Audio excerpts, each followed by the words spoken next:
Senator Smith. Senator Cortez Masto from Nevada is recognized from her office.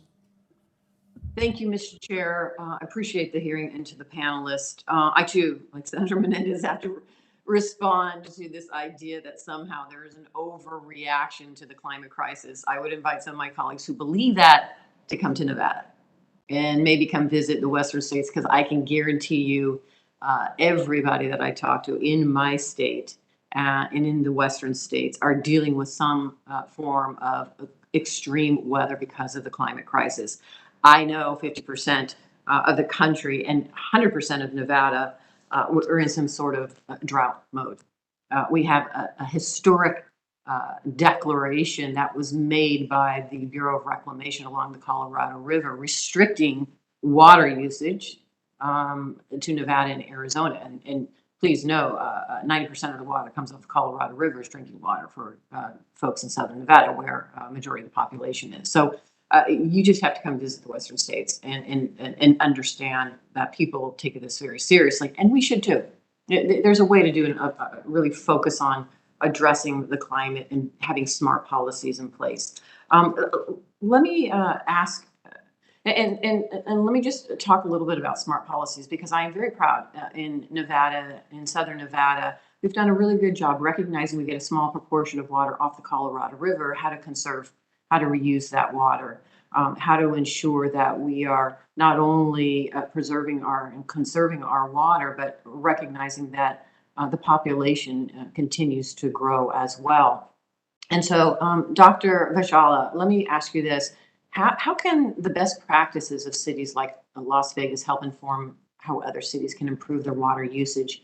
Know this, Nevada in early 2000s actually paid people to take up their lawns, because we know a lot of watering on grass is where we lose that water to evaporation, and it is not go back into the drains where we can reuse it and recycle it. We actually paid people to take up majority of the grass, so much so that the sod that we have taken up since early 2000, it would actually, if you put it in a line, it would be a ring around the earth. That's how much grass we have taken up. And there's still more restrictions we're putting in place. So I'm curious, Doctor, best practices. Can we learn from one another? Are there other things that we should be thinking about when it comes to if we want to focus on the extreme weather and the climate crisis that it is challenging to our water usage now and the drought that we're seeing? Yeah, I greatly appreciate this question, Senator, from San Diego, where we also rely on water from the Colorado River, and we depend on the best practices of all the communities that are upstream from us, being at the end of the pipe here. And I think what Las Vegas and other towns have done to really reward and create incentive programs for avoiding lock-in to behaviors that could lead to worse outcomes, where it's small things at the individual level, but when you add it up, you end up with a system-wide problem. And when it comes to water efficiency and water use. And so I think best practices are going to be tremendously important, and making sure that we follow what flows from the Infrastructure Investment and Jobs Act at the ground level in cities. I'm particularly interested in where maintenance and emergency repair best practices can help translate to cost savings for local governments and help with budget stabilization. In a lot of cases, when we do this work well, success is something that doesn't happen. The flash flood hit, but the community road didn't get washed out. And so we have to be following and monitoring these best practices to be able to know what we prevented and what the value of that is. And Las Vegas is an excellent model for that.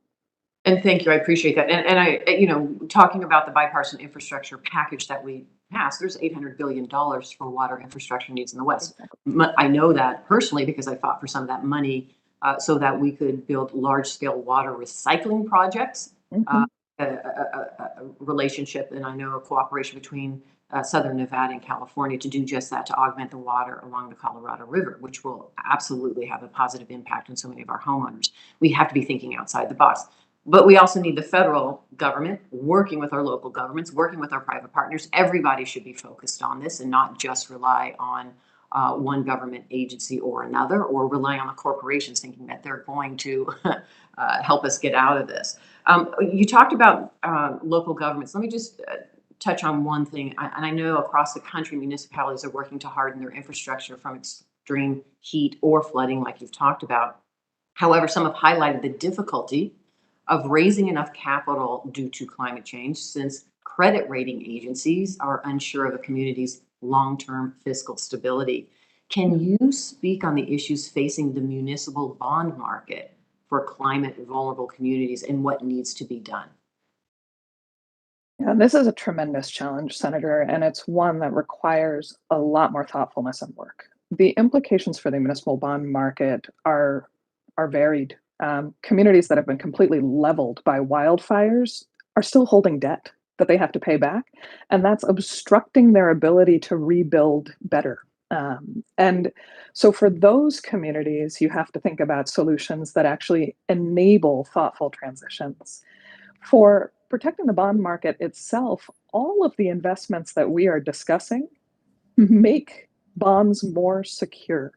It makes communities more reliably able to pay back the debt that they're already holding and ensure that the investments last as long as they are intended, that we don't pay for a road for 20 years that only lasts for 10.